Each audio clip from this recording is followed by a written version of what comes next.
It is the 4th of July, 1960. Somewhere on a farm in Maryland, the smell of charcoal smoke hangs in the summer air. Men in civilian clothes stand around a cookout, laughing, drinking, eating, and then someone hands a four-star general a rifle that the entire United States Army has just decided it does not want. General Curtis LeMay raises it to his shoulder. He fires. A watermelon 50 yards downrange explodes into pink pulp. He fires again. A second watermelon at 150 yards vanishes. A third melon sits waiting. Someone asks if they should place it downrange. LeMay looks at it and makes a decision. Not about the watermelon, but about the future of the American rifle. He lowers the weapon and says, "Let's eat the son of a bitch." What happened next would take 3 years, survive 3 presidential rejections, outlast a cover-up inside the Army's own testing laboratories, and ultimately place a rifle in the hands of nearly every American soldier who ever fought in Vietnam, Iraq, or Afghanistan. This is the story of how a cookout changed military history, and how one of the most stubborn, most feared, and most consequential generals in American history refused to take no for an answer. If you're new here, this channel is where military history gets told the way it deserves to be told. With precision, with depth, and with respect for the men and women whose lives were shaped by decisions made in boardrooms and proving grounds far from the battlefield. Subscribe now and hit the bell. You won't want to miss what's coming. To understand why that Maryland afternoon mattered, you have to understand the world LeMay came from, and the man he had become by the time he arrived at that cookout. Curtis Emerson LeMay was born in Columbus, Ohio, in November of 1906. The son of a man who could never hold a job and a mother who held the family together by sheer will. He worked his way through Ohio State University, studying civil engineering, never quite having enough money, never quite stopping. He earned his pilot's wings in 1929. He would spend the next 36 years making himself indispensable. By World War II, LeMay was the officer the Army Air Forces sent to fix things that couldn't be fixed. In England, he redesigned bombing formations from scratch, replacing the confused, vulnerable clusters his predecessors had ordered with tight, disciplined combat boxes that gave each bomber overlapping fields of fire.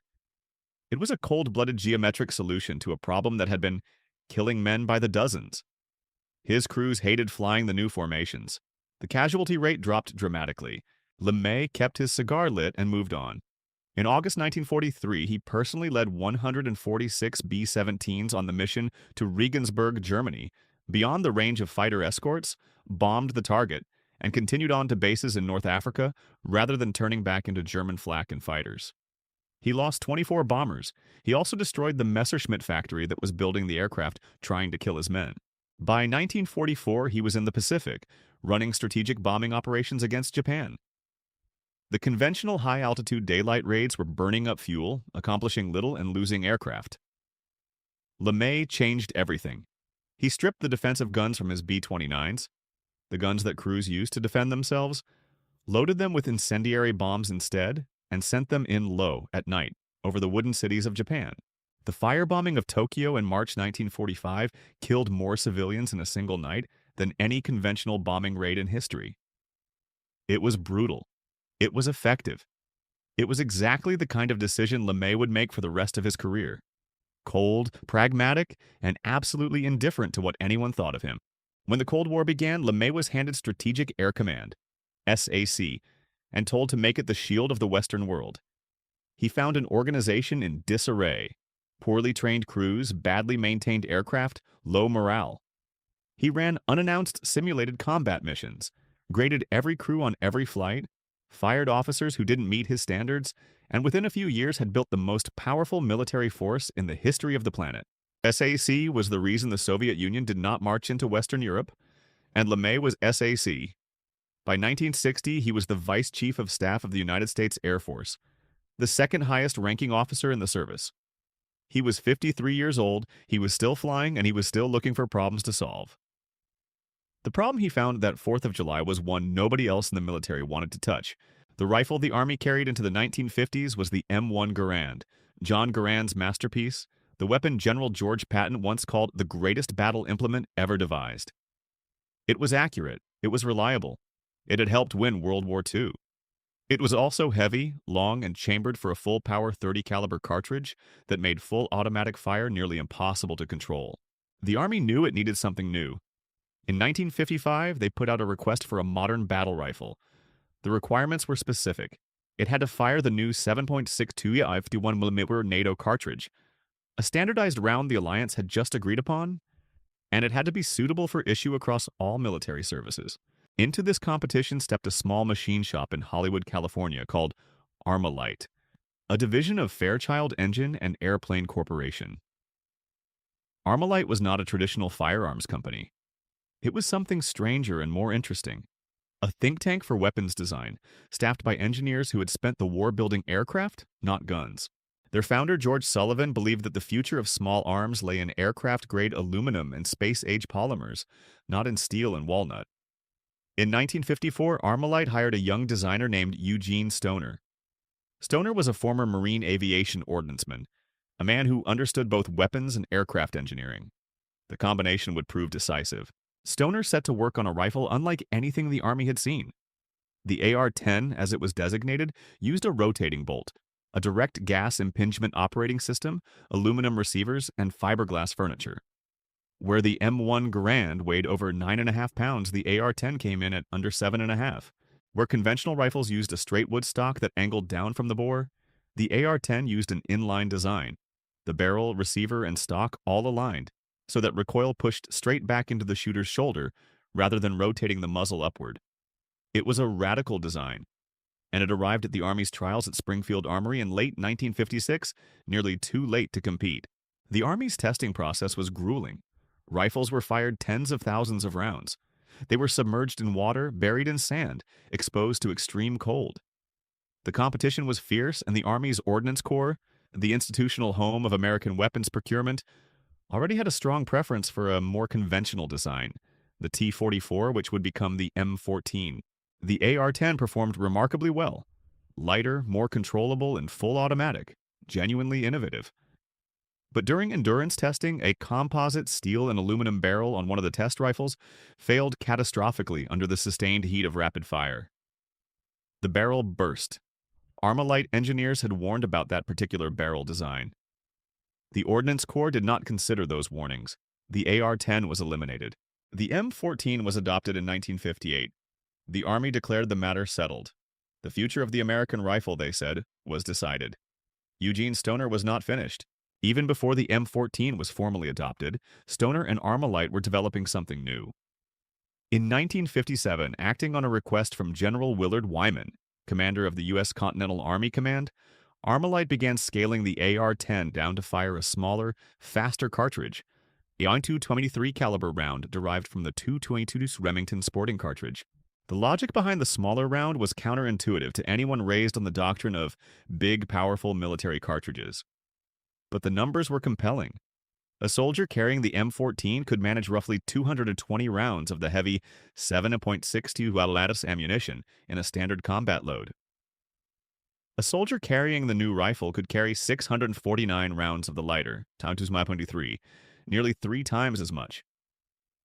Studies had shown that most infantry combat happened at ranges under 300 yards. At those distances, the smaller, faster bullet was not only sufficient, it was in some respects more lethal, because the high velocity caused dramatic fragmentation on impact. The new rifle was the AR-15. Submitted for Army testing in 1958, it was everything its designers promised. Lightweight at under 7 pounds loaded, accurate, reliable under field conditions, and capable of controlled automatic fire that the M14 simply could not match. In head-to-head testing at Fort Benning, a 5-man team armed with AR-15s demonstrated the same firepower as an 11-man team armed with M14s.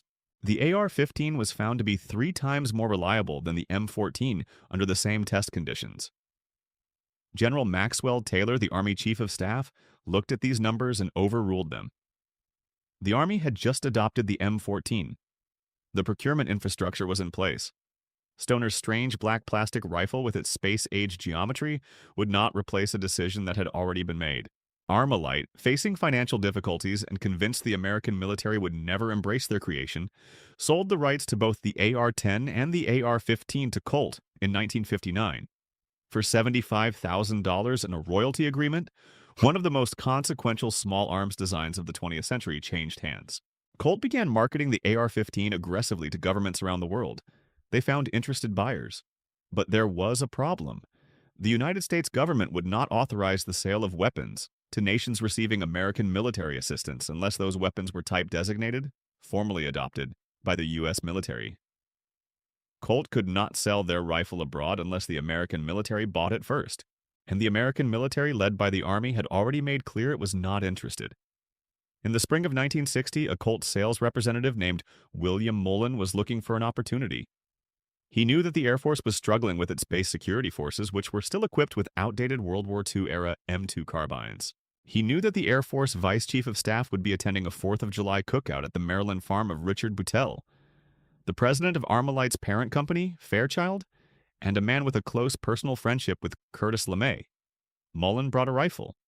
The AR-15 that LeMay fired that afternoon was Colt Armalite Model 01, serial number 00106, one of the very first production rifles Colt had manufactured.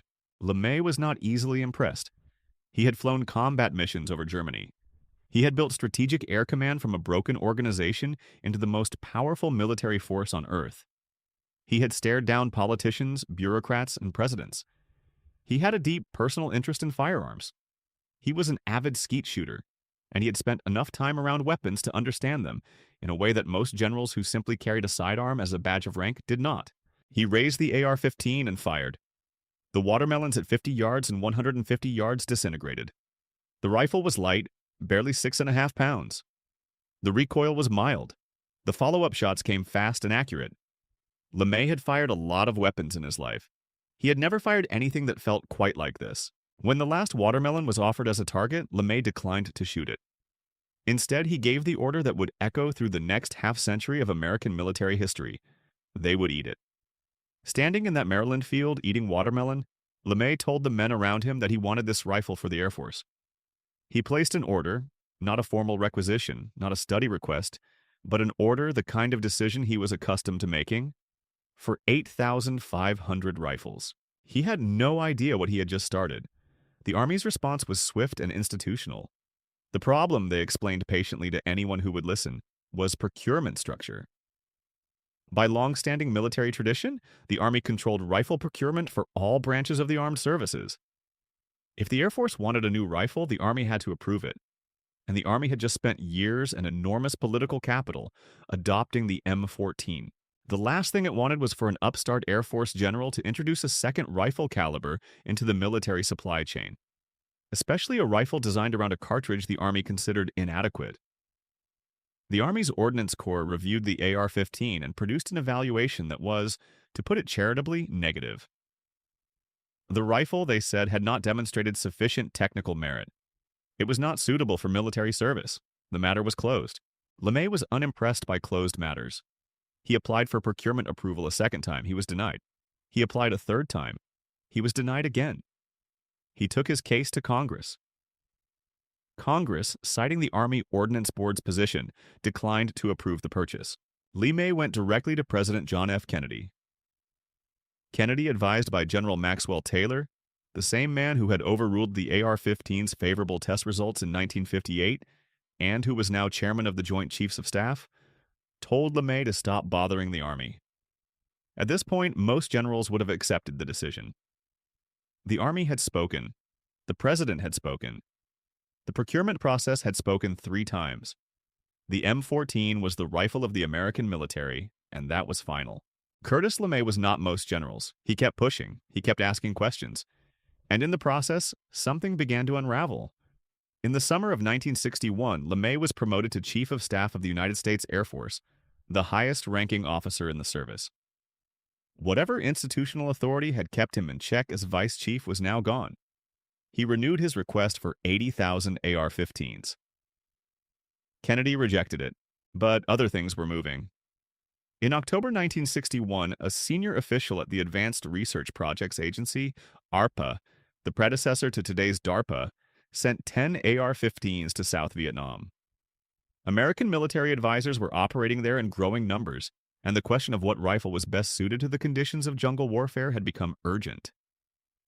The M14, at nearly 9 pounds and 44 inches long, was cumbersome in dense vegetation. The standard M2 carbine was underpowered. The AR-15, light, compact, capable of accurate automatic fire, just seemed worth testing. The results came back fast and they were extraordinary. American advisors who carried the AR-15 preferred it to every other weapon they had used. The South Vietnamese troops who fired it, smaller-statured men who had struggled to control the M14 on full automatic, found it manageable and effective. Reports described engagement after engagement in which the rifle's performance exceeded expectations in every category. The Army's response to these field reports was to initiate a new round of its own testing. In November 1961, the Ordnance Corps ran the AR-15 through Arctic trials at Fort Greely, Alaska. The results, according to the Army, were disastrous. The rifle failed repeatedly in extreme cold. The AR-15 was, the Ordnance Corps concluded, unsuitable for service under the conditions American soldiers might face. Eugene Stoner read these reports and caught a plane to Alaska. What he found at Fort Greely would have ended careers in any institution with normal accountability structures. The AR-15s that had failed in the Arctic tests showed signs of deliberate tampering. The rifles, Stoner determined, had been modified in ways that would cause them to malfunction. When he repaired each rifle and the tests resumed under proper conditions, the AR-15 performed exactly as designed. The Army Inspector General was eventually ordered to investigate the testing process. The findings confirmed what Stoner had found. The testers had been biased toward the M14. The evaluation had not been conducted in good faith. In Washington, Robert McNamara, the Secretary of Defense, a man who approached military decisions with the precision of the Ford Motor Company executive he had been, was now receiving two contradictory pictures. On one side, the Army's insistence that the M14 was superior, backed by test results that had been quietly found to be fraudulent. On the other side, field reports from Vietnam, LeMay's relentless advocacy, and a growing body of independent analysis that all pointed in the same direction. In the summer of 1960's WHO, McNamara's office commissioned a comprehensive independent study. The analysts reviewed everything: the history of small caliber development going back to the 1920s, the results from Vietnam, the comparative performance of the AR-15, the M14, and the Soviet AK-47. Their report landed on McNamara's desk on September 27, 1962. It was signed by the office's comptroller, Charles Hitch, and it said in plain language what the numbers had been saying for years. The AR-15 was decidedly superior in nearly every factor examined. In none of them was the M14 superior. In combat, the AR-15 was the better weapon. It was also cheaper. The Hitch Report did not end the fight. The Army did not accept it gracefully, but the ground had shifted in a way it could not shift back. In January 1963, McNamara received another piece of news. M14 production was insufficient to meet the needs of the armed forces.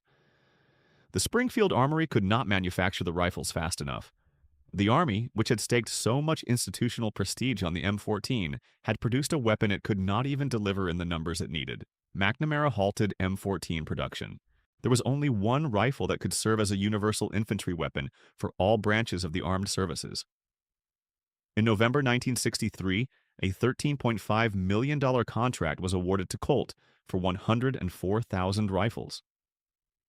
85,000 went to the Army, designated the XM16E1. 19,000 went to the Air Force, LeMay's Air Force, designated the M16. To distinguish the Air Force version from the Army's, the two services were given different configurations.